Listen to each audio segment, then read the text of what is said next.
Welcome back to the next video. This week I've pumped myself under immense pressure. Come the end of the week I'm setting off to go on a trip in this van, taking the opportunity to take a little bit of time off since we've started and go and adventure the Scottish coast. We're going to go up and do the NC500, taking the opportunity with this van, hopefully in a better condition than what it currently is, to go camp, explore, live, take photos, and the opportunity to take sale pictures of this van, hoping that the van will be sold very quickly after its completion. It's going to be a really difficult week.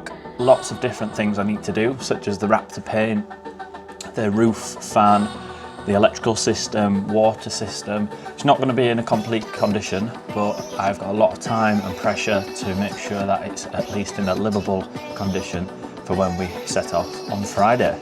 Should be an exciting one. Bon voyage, or as the Scottish will say, something about kilts.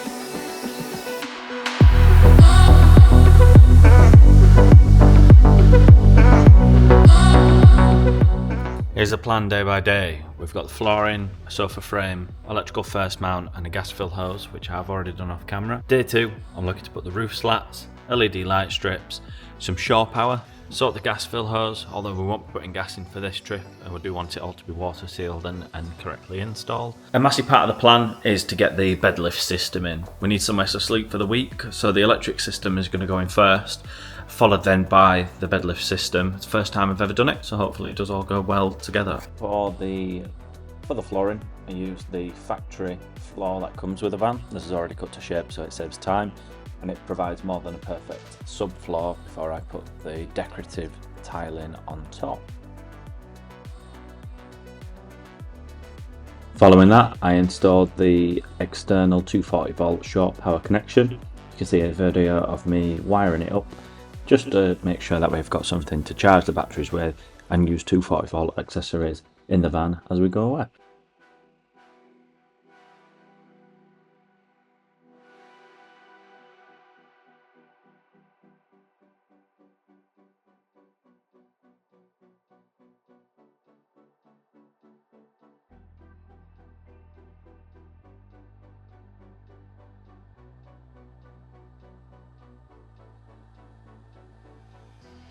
As I got further and further on in the build, I started to put the frame of the sofa down so then all the electrics can be put in place.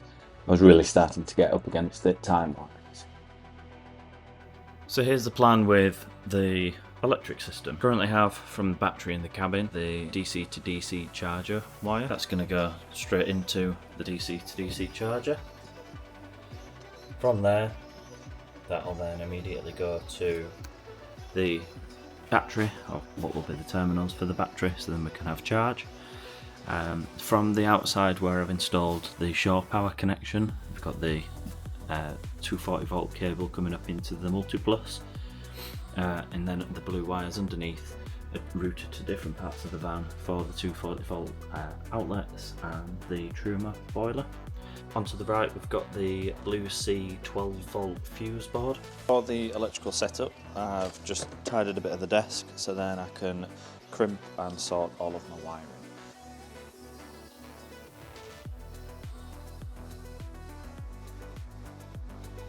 I've been really rubbish for filming the last couple of days, absolutely just putting my head into the electrics and everything, but I can confidently say that all of the electrics are all done. Meaning that the 12 volt is in and the 240. So as you can see from this absolute spider's web, we have the 12 volt coming in fused, so then we've got 12 volts, all of the wires and everything lined up. I need to get some more blue wire to complete that side of it nice and neat. Where everything for going away this weekend is now plumbed in and ready. We have the inverter, which is hooked up to the shore power, is hooked up to the battery, so then it'll charge the battery as well. And then we have the DC to DC charger, which is into the main battery, which again will charge the starter battery once the engine is running. We've also then got the consumer unit here for the 240 volt appliances. And so once that's plugged in outside and turned on, I now have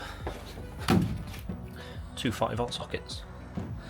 So all of them's wired up, and we've got another one then here, wired up to there. And if I turn the power off for the moment, you can see above me. And now have lighting. Now that we have lighting in the van and we've got electric, we're going to need a bed to make it an actual camper. So I'm putting the bed together here.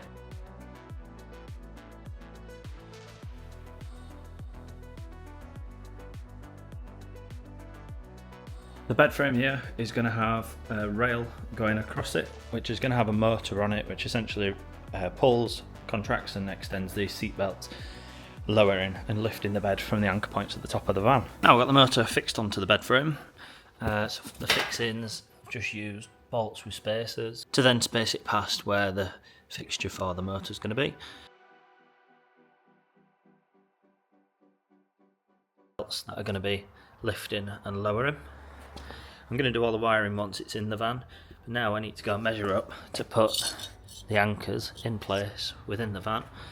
Two of the anchors are going to go on either side, there and there, and then a further two fixed to the roof, there and there.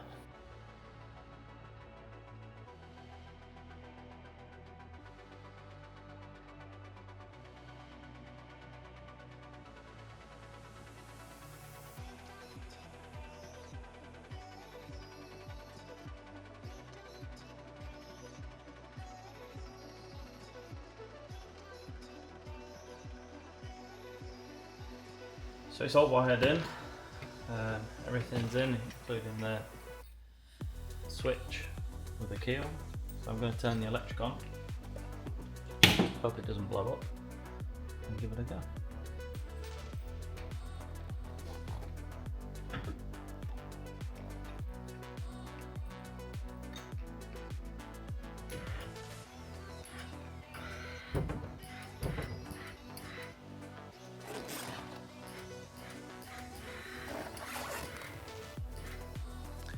At this point in the video, it was Thursday evening, around about 10 o'clock. I spent around about 2 hours to get all of the belts to work in unison and line up. Did end up going to bed without trying it, as I wanted to make sure that everything was stable before I jumped on and potentially risked going into all the electrics below. The morning of going away, I came in bright-eyed, bushy-tailed. Unfortunately, disaster struck. Once I got the mattress onto the bed and actually tested it out, the middle of the bed caved in. As you can see there, this bed's not made for the frame. It's something I've tried to make work from Wayfair. It's designed to sit on the floor with the middle bars then supporting the centre of the bed. And unfortunately, it doesn't work in this design, which meant I had to go back to the drawing board just a few hours before we were setting off. So against quite high odds and a few different unexpected problems, I've managed to get the van to a point where we're happy to go away, still have the accessories and lighting and fridge and so on ready for the trip. The lighting system's now on a remote control, which comes on nice with a fade and is on a dimmer switch. Adds a nice premium feel to the van itself. Coming inside, we've then got the temporary board, which I've put on so then we can have two 40 volt switches as well as the 12 volt chargers for us phones and accessories. The bed, as you can see, has just been put at the back. I've taken out the bathroom wall, so then we've got somewhere where the bed can be sturdy and not fall apart halfway through the trip. I've also then wired in and put the fridge in place, so we've got somewhere to have food, and I've got a portable cooker, so then we can cook when we're out and about. I've learned a lot about myself this last week. Definitely one of my skill sets is not setting deadlines.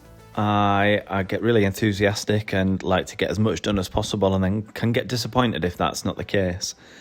Certainly what I've managed to create is a van which we've both been happy to go away in, had a fantastic time, having loads of memories, eating some fantastic food, seeing some fantastic sights, and really just creating some memories which will last a lifetime, which makes it all more than worth the stress that I put myself through last week.